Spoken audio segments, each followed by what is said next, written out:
안녕하십니까. 오늘 이제 19강인데요. 오늘은 창업 성공 진입 후 우리가 우리사 조합이나 사내보복지금을 활용해서 증여세가 어떻게 혜택이 되는지 그걸 한번 알아보기로 합시다.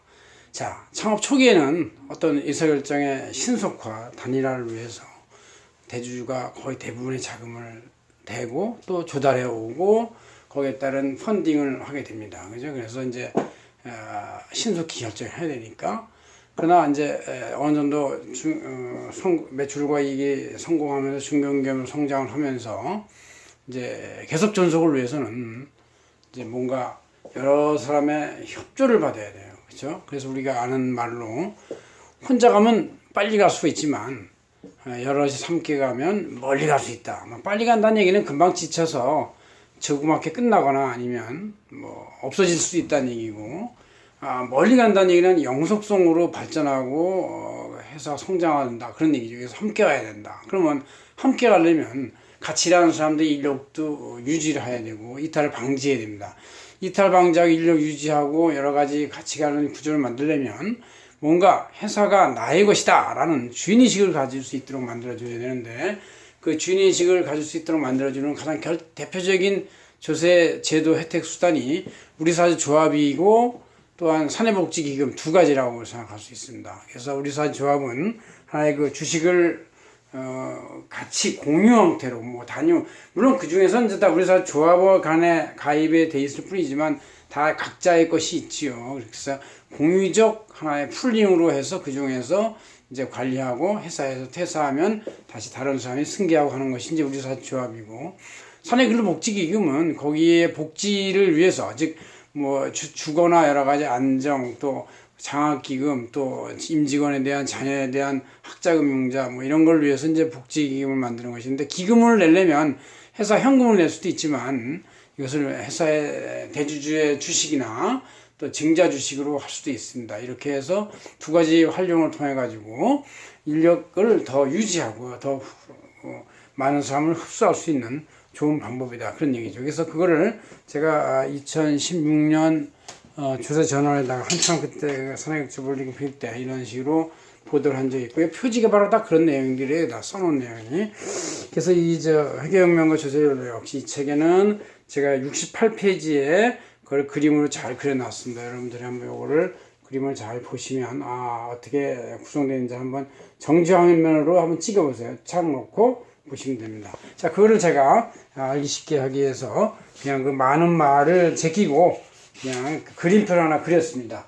그래서 사업 성공 진입 후 우리사조합과 사내복지금을 활용해서 대주주가 보유한 주식을 증여나 양도하고 이전할 때 또 회사에 증자를 할 때 직원이 참여할 수 있는 기회를 주는 그런 걸 어떻게 혜택이 되냐 이거를 이제 보는 것이죠.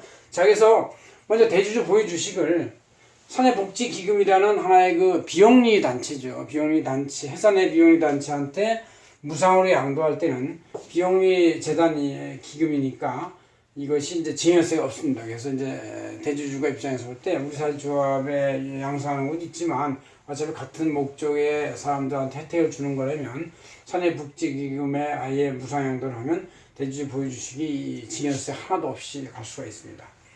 반대로 이건 이제 사내복지기금이니까 전 직원의 공유 개념, 완전 공유 개념이고 누구 혼자 장학금만 받을 수 없고 그때그때 필요한 자녀가 태어나거나 이렇게 되면 이제 복지나 주거 목적으로 이걸 하는 것이, 이거는 그야말로 총합의의 개념이다 이런 얘기죠. 그렇지만 우리 사회조합은 하나의 조합으로서 유니언이지만 여기엔 각각의 주식이 다 따로따로 관리가 돼요. 주식 관리랑. 물론 이제 회사가 자기 주식 취득하는 것은 회사의 재무제표에 반영이 되는 그 안에 회사의 계정이니까 그 회사 것이고, 이 우리 사회조합은 회사 외부에 회사 내에 있지만 법적으로 회사하고 독립된 조합으로서의 그 가치가 있는, 그러니까 주주들인데 주주연합인데 우리 회사에 근무한 주주연합이다 뭐 이런 차원에 불과하는 것이죠. 그래서 이게 어쨌든 독립된 단체로서의 공유의 개념이다. 그래서 여기서 대주주가 자기가 이제 어느 정도 성공한 다음에 이제 어차피 상장 코스닥도 가야 될지도 모르니까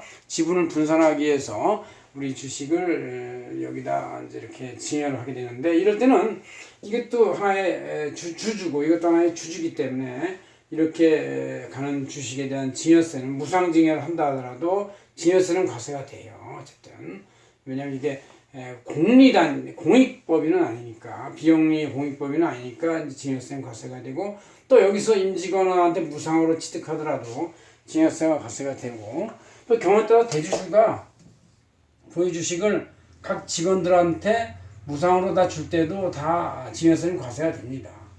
그때 물론 이제 1인당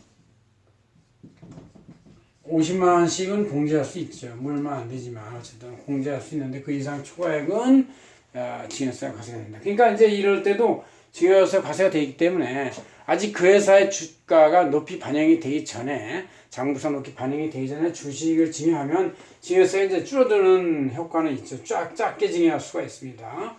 그 다음에 우리 사회 조합을 통해서 이제 회사의 증자를 한다든가 대주주가 보유주식을 양도할 때 각 임직원이 이제 주식을 취득하게 되는데, 이 회사의 증자나 뭐 대주주가 보낸 주식을 400만 원까지 취득할 때는 이제 이거에 대한 어떤 차익이나 뭐가 있다 하더라도 비과세를 하집니다. 비과세를. 그러나 400만 원 이상의 출자액 이상에 따른 시가총가액이나 이런 것들은 이것이 땀 흘린 근로의 대가로서, 왜냐면 우리 같은 회사 내에 근무하면서 근무의 대가를 현금 급여를 주는 대신에 주식을 준다 그래가지고 그 초과 차익에 대해서는 근로소득 과세가 된다. 이네 번째로 이렇게 볼 수가 있는 것이죠. 됐고, 그다음 이제 직원들은 액면가로는 주식 취득을 가능할 수 있어요. 이 액면가로 이는 이제 불이익을 했으니까 이 증자할 때 불이익해서 액면가 취득할 수 있는데, 어쨌든 시가하고의 차액의 부분이 생깁니다. 분명히. 왜냐하면 회사가 잘 발전하고 있으면 액면가보다 그 시가는 차이가 있게 마련이고, 그 시가에 대해서 어떻게 과세할 것이냐. 그 시가를 액면가 취득해서 소액주주라는 것은 보통 1% 미만의 주주를 말하는데, 이런 소액주주가 갖고 있는 시가 차익은 비과세를 할 수가 있어요. 그러나 소액주주가 아닌 대주주, 뭐 1% 이상의 대주주들은 그 차익에 대해서 역시 증여세 과세를 해야 되겠다. 이런 얘기죠. 그래서 증여세 문제가 하나 있다.